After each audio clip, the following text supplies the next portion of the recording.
Hello दोस्तों, स्वागत है आपका अपने YouTube channel Pratapgarh Pandey sir में। दोस्तों, आज की अपनी यह क्लास हिंदी व्याकरण के विसर्ग संधि से है। इसके पहले वाली कक्षाओं में हमने स्वर संधि और व्यंजन संधि को पढ़ा था और आज की क्लास में हम पढ़ने वाले हैं विसर्ग संधि को।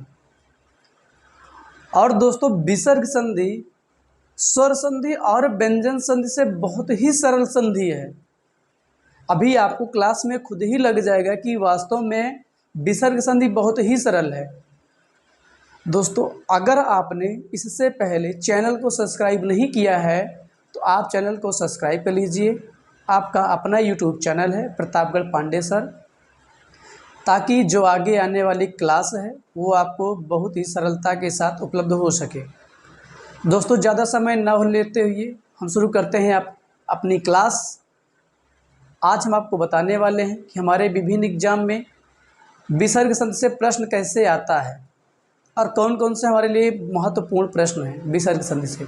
चलिए दोस्तों, हम चर्चा करते हैं। दोस्तों, विसर्ग संधि में सबसे पहला नियम पढ़ना है, जो हमें पहला नियम पढ़ना है वो है हमारा तालुसा, मूर्धसा और दंत सा को दंत सा में बदलना। किसको बदलना? विसर्ग को बदलना। पहला नियम क्या है? विसर्ग को तालुसा, मूर्धसा और दंत सा में बदलना।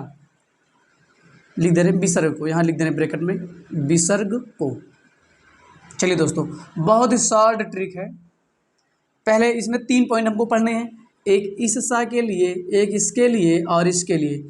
तो हम पहले शुरू करते हैं तालु वाले सा के लिए। बहुत ही सरल, बहुत ही छोटा टॉपिक है दोस्तों, बस आपको 2 से 4 मिनट क्लास को देखना है बस। दोस्तों, इसमें हमको क्या पढ़ना है? पढ़ना ये है, हमने आपको पहली कक्षाओं में बताया था कि जो संधि होती है 2 पदों की होता है। एक आपका प्रथम पद होता है और दूसरा आपका द्वितीय पद होता है। प्रथम पद का अंतिम वर्ण और द्वितीय पद का प्रथम वर्ण जब आपस में मिलता है, इनके मध्य जो क्रिया होती है या इनके मिलने से जो विकार उत्पन्न होता है वह हमारा विसर्ग संधि कहलाता है। अब स्वर की होती तो दोनों तरफ स्वर होता और आपका व्यंजन होता तो पहली तरफ आपका व्यंजन होता और दूसरे के प्रथम में आपका स्वर है या व्यंजन होता तो हमारा व्यंजन होता। हम पढ़ रहे हैं विसर्ग की, इसलिए यहाँ चर्चा करेंगे विसर्ग के बारे में। चलिए दोस्तों, क्या पढ़ना है? नियम क्या है? जब प्रथम पद का अंतिम वर्ण विसर्ग हो और द्वितीय पद का प्रथम वर्ण आपका चा छा हो तो आपका विसर्ग बदल जाएगा। विसर्ग बदल जाएगा आपका तालुसा में, अर्ध तालुसा में बदल जाएगा। आपका जो ये विसर्ग होगा ये बदल जाएगा आपका तालुसा में। दोस्तों, बहुत ही सरल है। जब प्रथम पद का अंतिम वर्ण विसर्ग हो, द्वितीय पद का प्रथम वर्ण आपका चा छा हो तो आपका यह जो विसर्ग होगा ये सा में बदल जाएगा और ये दोनों जैसे रहेंगे वैसे ही विद्यमान रहेंगे। यदि दोस्तों हम उदाहरण की चर्चा करें तो हमारे पास उदाहरण है इसका, जैसे नि, धन, चय। दोस्तों देखें, नियम के अनुसार प्रथम पद का अंतिम वर्ण आपका विसर्ग है, द्वितीय पद का प्रथम वर्ण आपका चा है, तो आपका यह जो नी है, नी अपने स्थान पर विद्यमान रहेगा, ये आपका आधा शा में बदल जाएगा और चय दूसरा पद आपका आके जुड़ जाएगा, आपका हो जाएगा निश्चय। दोस्तों, आपको विसर्ग संधि कैसे लगी? बहुत ही सरल लगा होगा। चलिए हम दूसरे उदाहरण की चर्चा करते हैं। अगर हम दूसरे उदाहरण की चर्चा करें तो हमारे पास दूसरा उदाहरण है नि, धन, छल। अब दोस्तों आप देखें, विसर्ग है तो इसको आप आधे सा में बदल दीजिए और नि आप जोड़ दीजिए, छल आप इसको भी जोड़ दीजिए, आपका हो गया निश्चल। बस आपको विसर्ग को बदल देना है किसमें? आधे शा में। कब? जब आपका द्वितीय पद का प्रथम वर्ण चा या छा हो और प्रथम पद जो है उसका अंतिम वर्ण आपका विसर्ग हो तो आपको यही बदल देना है बस। हम यदि अन्य उदाहरणों की चर्चा करें तो हमारे पास है दूसरा उदाहरण नि, धन, चिंत या चित भी कर सकते हैं, कोई दिक्कत नहीं है। आपको हो गया नी, ये बदल जाएगा आधा शा में और आपका चिंत आके जुड़ जाएगा, आपको हो जाएगा निश्चिंत। दोस्तों ये आपकी विसर्ग संधि के साथ से संबंधित पहला नियम है। अब हम साथ से संबंधित दूसरे नियम की यहीं पर चर्चा कर लेते हैं। चलिए दोस्तों, अब हम दूसरे नियम की चर्चा कर लेते हैं। हमारा दूसरा नियम क्या है? कब हमारा विसर्ग मूर्धा सा में बदलेगा? जब दोस्तों प्रथम पद का अंतिम वर्ण आपका विसर्ग हो तथा द्वितीय पद का प्रथम वर्ण आपका टा या ठा हो तो आपका विसर्ग बदल जाएगा किसमें? आपका मूर्धा शा में बदल जाएगा। जब प्रथम पद का अंतिम वर्ण आपका विसर्ग हो तथा द्वितीय पद का प्रथम वर्ण टा या ठा हो तो आपका विसर्ग आधे मूर्धा शा में बदल जाएगा। हम यदि यहाँ पर उदाहरण की चर्चा करें तो हमारे पास उदाहरण है निह धन ठुर, निह धन ठुर।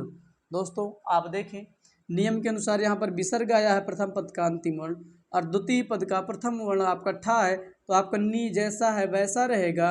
आपका यह आधा मूर्धा शा में विसर्ग बदल जाएगा और ठुर आकर इसी में वैसे जुड़ जाएगा, आपका हो जाएगा निष्ठुर। यदि दोस्तों आप कहीं किताब पढ़ रहे हैं, न्यूज़पेपर पढ़ रहे हैं, अगर आपको कहीं निष्ठुर दिख जाए तो आप दिमाग में आ जाना चाहिए कि जो नी था, नी के बाद आपका विसर्ग रहा होगा और जो द्वितीय पद रहा होगा वो ठुर रहा होगा। जब आपका दोनों शब्द आपस में एक हुआ है तो जो आपका विसर्ग रहा होगा वो आपका आधे मूर्धा सा में बदल गया होगा, जिसके कारण आपका नया शब्द बना होगा निष्ठुर।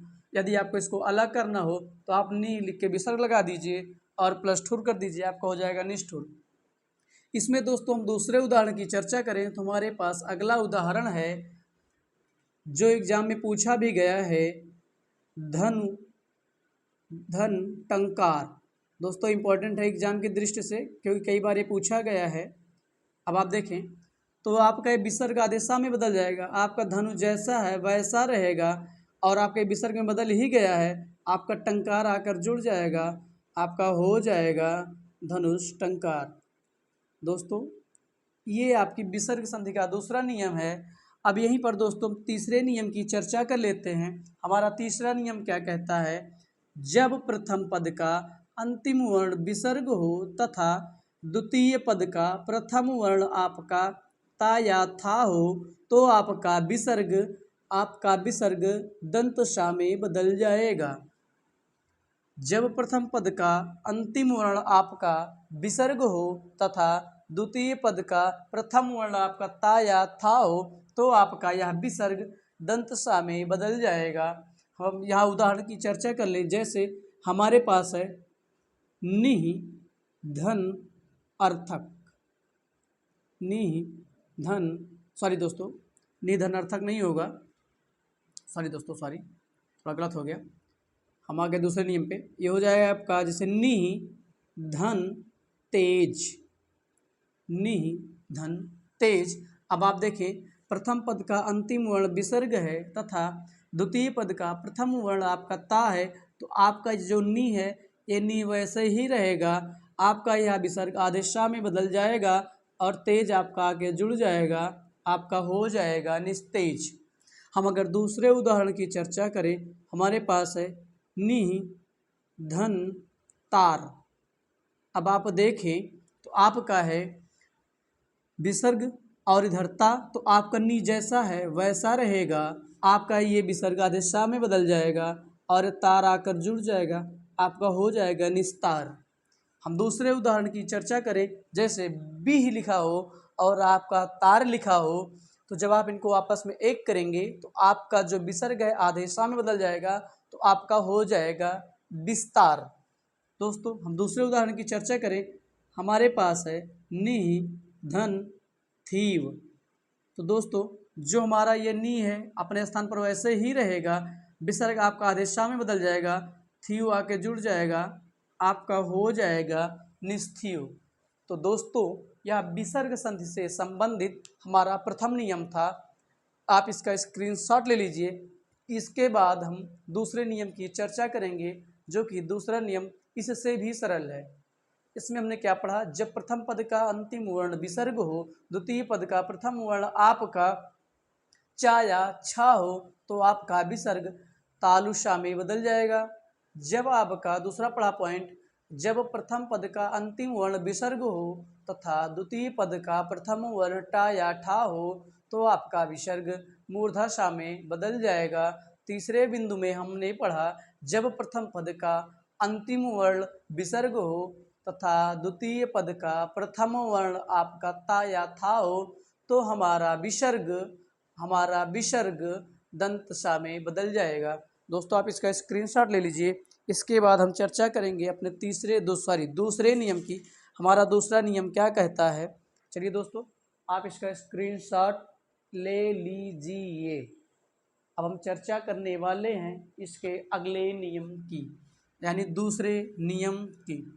चलिए दोस्तों अब हम चर्चा करते हैं इसके दूसरे नियम की। दूसरा नियम क्या कहता है कि प्रथम पद का अंतिम वर्ण हमारा, चलिए दोस्तों अब हम अगले दूसरे नियम की चर्चा करते हैं। दूसरा नियम क्या कह रहा है, प्रथम पद में विसर्ग से पहले, प्रथम पद में विसर्ग से पहले ह्रस्व आ या दीर्घ आ से भिन्न कोई अन्य स्वर हो तथा द्वितीय पद का प्रथम वर्ण कोई स्वर हो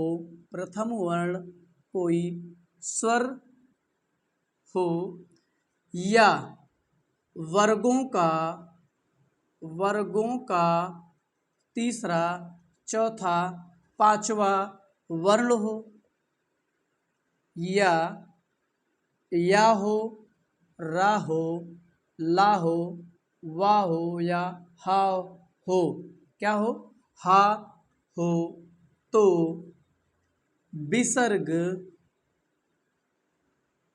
आधेरा में बदल जाएगा, अर्धरा में बदल जाएगा, जिसको हम रेफ भी बोलते हैं, अर्धरा में बदल जाएगा। क्या हो, प्रथम पद का अंतिम वर्ण यानी विसर्ग से पहले वाला वर्ण न तो ह्रस्व आ हो न दीर्घ आ हो, इससे भिन्न कोई भी स्वर हो, तथा द्वितीय पद का प्रथम वर्ण आपका कोई स्वर हो या वर्गों का तीसरा, चौथा, पांचवा वर्ण हो, या फिर या, वा, रा, ला या हा हो, तो हमारा विसर्ग रा में बदल जाएगा। अब हम यहाँ पर उदाहरण की चर्चा करें तो हमारे पास उदाहरण है, जैसे निह, धन, अर्थक।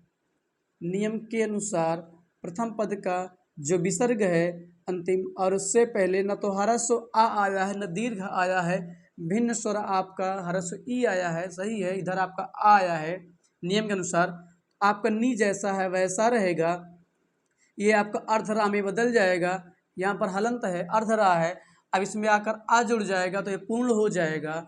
अब आपका अर्थक जुड़ जाएगा, आपका दोस्तों हो जाएगा निरार्थक। दोस्तों ये हमारा दूसरा नियम का पहला उदाहरण है। हम दूसरे उदाहरण की चर्चा करें तो हमारे पास है निह, धन, मल। दोस्तों वर्गों का पंचम अक्षर आया है, तो आपका ये नी जैसा है वैसा रहेगा, ये आपका रा में बदल जाएगा, ये आपका पूरा इसमें आके जुड़ता। अगर यहाँ पर कोई स्वर होता तब तो ये पूरा आ जाता, अब यहाँ स्वर नहीं है, व्यंजन है, तो हमारे जो मल है ये जुड़ जाएगा और ये रा ऊपर आ जाएगा, माँ के ऊपर जहाँ पढ़ा जाता है उससे एक शब्द आगे वाले पर लगता है, एक वर्ण पर लगता है। चलिए दोस्तों हम तीसरे उदाहरण की चर्चा करें। हमारे पास है निह, धन, आमिष।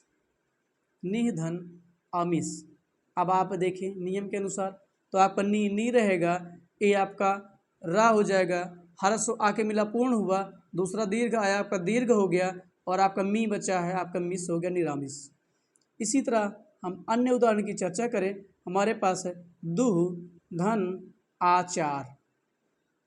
दुह धन आचार, आपका दू रहेगा, आपका यह जो विसर्ग है यह रा में बदल जाएगा तो अर्धरा हो गया। अब दीर्घ आकर मिल गया, आपका हो गया दुरा। यहाँ चार बचा है, आपका हो गया दुरा चार। या हम अन्य उदाहरण की चर्चा करें, जैसे हमारे पास है नि धन उपमा। दोस्तों आपका हो जाएगा नि, ये आपका रा है, अब इसमें उ आके मिलेगा, आपका हो गया रू, आपका बच्चा पमा, आपको हो गया निरूपमा। तो दोस्तों यह हमारा व्यंजन संधि का दूसरा उदाहरण था। आपको क्लास कैसी लगी आप लोग प्लीज़ कमेंट में ज़रूर बताइएगा। दोस्तों व्यंजन संधि बहुत ही सरल है। अब हम इसके आगे के जो नियम हैं उसको अगली क्लास में पढ़ेंगे। तब तक के लिए दोस्तों जय हिंद, नमस्कार, वंदे मातरम। मिलते हैं अपने अगली क्लास में। आपका दिन शुभ हो।